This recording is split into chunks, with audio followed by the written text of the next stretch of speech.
Mm. Mm.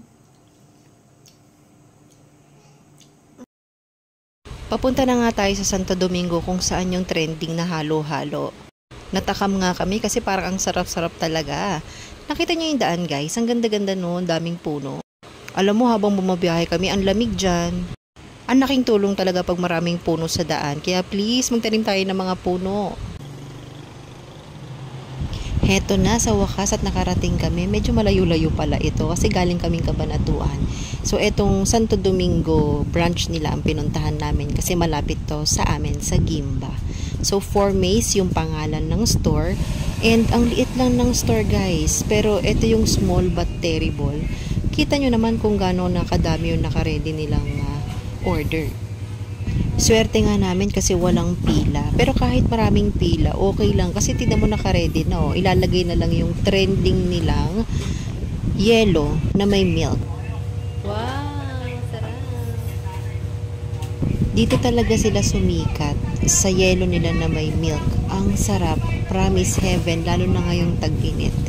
Sabi ko nga kay ate dyan, pagkapasok ko palang, ate magbibideo ako. So, ngumiti lang siya. Hindi ko alam kung pinayagan niya ako. Basta nag-video na lang ako. So, ganyan nga nila pinaprepare ang halo-halo. Kita nyo yan? O, di ba ang bongga? Ang daming yellow na may milk. Tapos, ang pinaka-the best pa dito kung bakit sila nag-trending is ito. Yung leche flan nila na wala nang bukas sa laki. Masarap din yung leche flan nila. As in, actually masarap lahat pati yung ube. Ang hindi ko lang masyadong nabetan is yung jelly o yung nata nila. Parang medyo may lasang parang gamot. Pero, pag nakahalo na siya sa yellow na may milk, pag hinalo mo na lahat, masarap siya overall. Tingnan mo naman yung asawa ko, di ba? Sarap na sarap. Pinatikim pa yung bata. Diyos ko, very wrong. Pinatikim ang baby. May nakita akong ginawa mo. Tikman na natin. Kakauwi lang namin.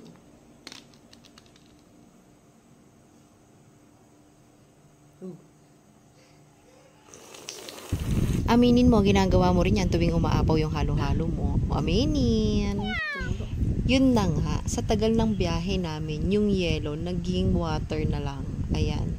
Water with milk, ganon. Pero promise, ang sarap nung leche flan, ang sarap nung milk, kahit nag-melt na siya. Yung yellow na may milk, kahit nag-melt na, ang sarap. Makikita mo naman sa mukha ko, di ba, kung gaano ko parang patay gutom.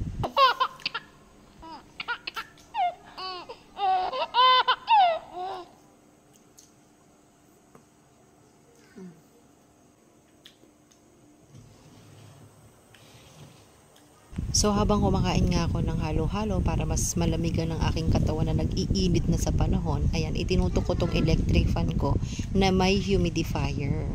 Sobrang helpful talaga nito ngayong summer kasi talaga nakakalamig siya ng pakiramdam. Parang kang naka-mini aircon.